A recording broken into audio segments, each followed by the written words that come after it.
Bismillahirrahmanirrahim.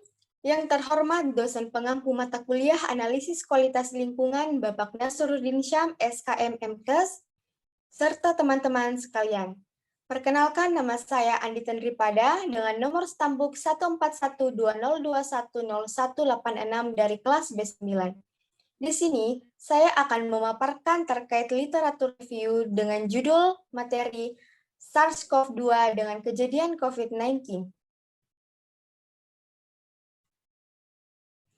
Sindrom pernapasan akut coronavirus 2 atau SARS-CoV-2 adalah penyakit menular yang muncul pada akhir 2019, di mana penyakit ini menyebabkan terjadinya pernapasan akut. Pandemi ini berkembang pesat di seluruh dunia dengan setiap negara dan wilayah mengembangkan pola epidemiologi yang berbeda, seperti dalam hal frekuensi, rumah sakit, dan juga kematian, di mana akan mengancam kesehatan manusia dan keselamatan publik. Metode yang digunakan adalah literatur review dengan penelusuran melalui Mendeley dan juga ada dua kriteria inklusif dan kriteria eksklusif. Adapun kriteria inklusif yaitu satu, artikel atau jurnal yang dipublikasi di Mendeley, kemudian yang kedua, artikel atau jurnal yang membahas mengenai SARS-CoV-2 dengan kejadian COVID-19, yang ketiga ada artikel atau jurnal berbahasa Inggris dan berbahasa Indonesia. Kemudian kriteria keempat ada artikel atau jurnal yang dipublikasi pada rentan waktu 2020 hingga 2023. Adapun kriteria eksklusif yaitu satu, artikel atau jurnal tidak dapat diakses atau tidak dapat di-download. Kemudian kedua ada artikel atau jurnal yang tidak sesuai topik studi literatur.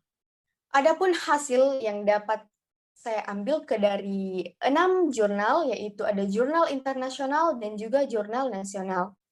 Berdasarkan hasil penelusuran menggunakan kata kunci SARS-CoV-2 with the incidence of COVID-19, di Mendeley ditemukan hasil sebanyak 8.397 jurnal. Kemudian dilakukan screening sesuai kriteria yang telah dibuat sehingga menghasilkan 6 jurnal yang sesuai dengan kriteria inklusif dan juga eksklusif. Dari ke-6 artikel, 5 diantaranya terdapat penjelasan terkait SARS-CoV-2 dengan kejadian COVID-19, sedangkan sisanya membahas lebih spesifik terkait karakteristik dari SARS-CoV-2 dan COVID-19. Pernapasan SARS-CoV-2 ini diasumsikan serupa dengan influenza dan juga patogen pernapasan lainnya pada manusia, seperti mengalami batuk dan juga bersin. Kemudian, tetesan ini dipindahkan dari individu yang lebih dekat dengan individu yang bergejala yang sudah terinfeksi. SARS-CoV-2 ini sangat menular dan virus tetap dalam penularan di luar inang. Virus corona ini lebih rentan terhadap asam nukleat, pH basah, dan juga panas, tetapi akan lebih stabil pada suhu 4, di mana siklus hidup SARS-CoV-2 ini berfluktuasi dari beberapa jam hingga beberapa hari berdasarkan suhu, kelembapan, dan juga jenis permukaan tempat tinggal. Adapun penyebab utama dari penularan SARS-CoV ini yaitu adalah kelelawar. Kelelawar di sini merupakan penyebab infeksi ini karena rangkaian COVID ini terkait SARS telah diidentifikasi pada kelelawar tapal kuda Cina. Semua usia populasi rentan terhadap infeksi SARS-CoV-2 dan usia rata-rata infeksi adalah sekitar 50 tahun. Namun, terkait dengan manifestasi kliniknya itu berbeda dengan usia. Secara umum, pria yang lebih tua, 60 ke atas itu disertai dengan penyakit lebih mungkin terkena SARS tersebut. Bisa dilihat ada beberapa gejala infeksi COVID-19 yaitu seperti hidung beringus, sakit kepala, batuk, sakit tenggorokan, demam, merasa tidak enak badan, sampai bahkan hilangnya kemampuan indera perasa dan penciuman.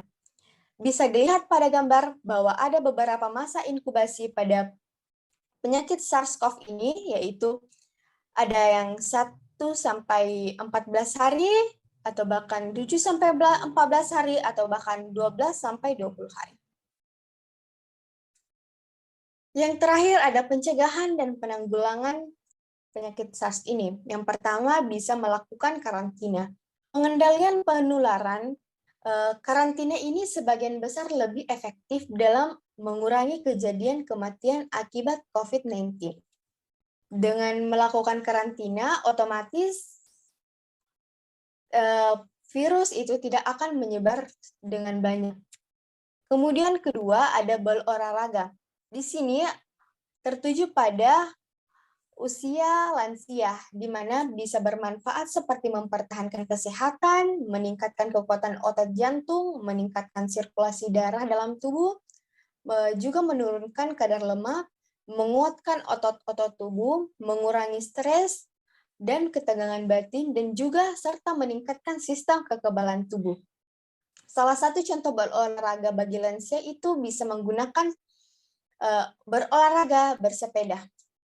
Kemudian pencegahan dan penanggulangan ketiga yaitu melakukan vaksinisasi. Strateginya meliputi vektor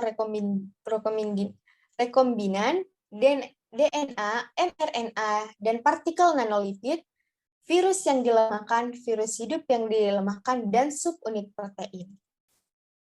Jadi ada banyak vaksinisasi yang bisa dilakukan. Kemudian yang keempat atau yang terakhir, melakukan terapi imunoglobin. Di sini, FBI telah memberikan panduan untuk penggunaan plasma pemulihan COVID-19 di bawah aplikasi obat baru yang sedang dalam penyelidikan darurat. Baik, mungkin itu saja dari saya. Terima kasih atas kesempatan yang diberikan. Alam bukan tempat sampah. Wassalamualaikum warahmatullahi wabarakatuh.